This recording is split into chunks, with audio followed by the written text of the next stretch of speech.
Bueno, nosotras leyendo los textos y haciendo hincapié en el contenido de los textos, citamos algunos ejemplos como estudiantes, porque todavía no tenemos experiencia como docentes. Ninguna de las cuatro. Y bueno, algunos ejemplos, no sé quién quiere arrancar. Yo, en mi caso, que estudié psicología social, estaba basado la teoría en un solo autor. Y se basaba todo en eso. Nosotros, a ver, uno, al no saber, piensa que eso está bien y es lo válido. Pero podemos ver también que se pueden ver de diferentes autores otros puntos de vista.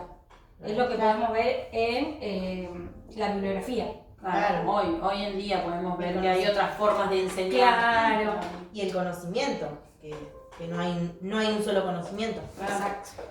Sí. Otro ejemplo, o también relacionado a lo mismo, sería la falta de actualización bibliográfica, que creo que es relacionado a esto que vos venís diciendo. Claro. Como que no se actualiza y siempre dan lo mismo. Sí.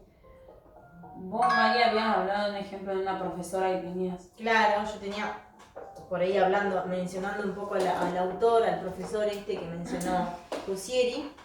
Tenía una profesora que, nos daba, de la carrera de enfermería, nos daba un nivel de bibliografía avanzadísimo de lo que era la literatura.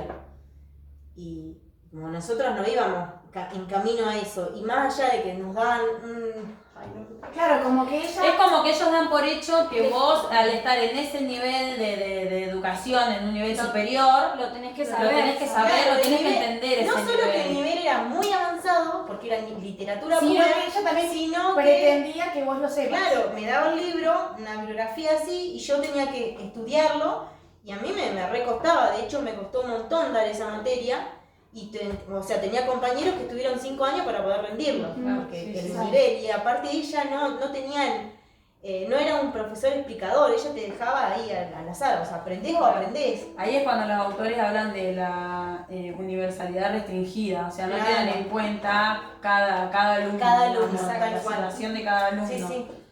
Que no todos tienen el mismo coeficiente intelectual. Claro. A mí esto me dio a pensar en la pandemia, cuando estábamos en pandemia, que por ahí no se tenía en cuenta los recursos de cada uno.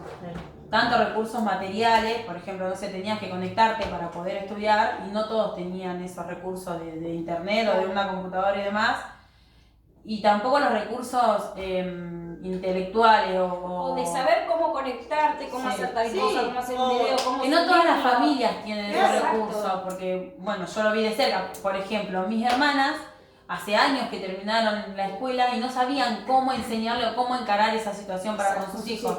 Yo, que lo había terminado hace poquito y tenía un poco más de conocimiento, lo pude hacer, entonces tuve que enseñarle a mi hijo y a mi sobrino. Claro. Pero le enseñé a mi manera, que yo no tengo esa pedagogía o eso para enseñar, porque claramente no soy docente. Entonces yo no sé si está bien o mal, pero los nenes lo entendieron como que estaba bien porque le estaba enseñando a alguien que para ellos sabía. Claro.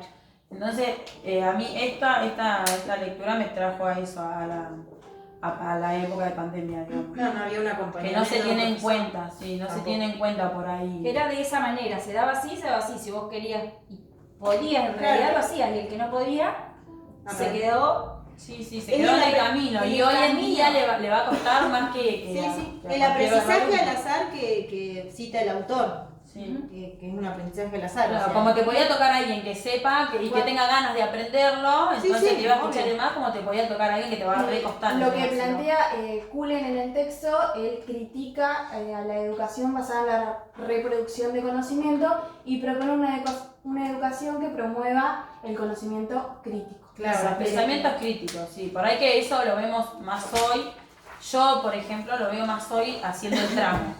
Que nos dejan tener un pensamiento crítico y que no es todo tan literal como nos quieren. Por ahí en nuestras carreras no pasaba eso. No. Era lo que te daba, el conocimiento que yo te daba y ya estaba. Pero bueno, tiene que ver también con cada profesor. Sí, Porque acá también nos podemos encontrar con algún profesor que tiene su punto de vista y es como Sí, o lo podés plantea y no hay encontrar- otra forma. O podés encontrar una profesora como la que vos citaste el ejemplo, Sí. que te ayudó a tener un pensamiento crítico. Pero con dándote herramientas. herramientas y justificándote por qué no tenés que pensar así. No es que te dicen no Y es no. y es no y vos te quedás con eso porque crees que ella sabe más que vos. Y eso es lo que plantea en el texto Rancière.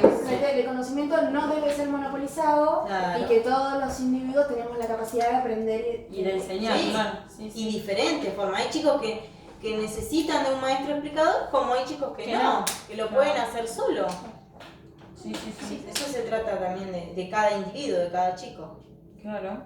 Es muy al azar todo, como explicaba este autor Rancière. Sí. Y nada, esto de que la forma de enseñar tiene que ver con cada profesor.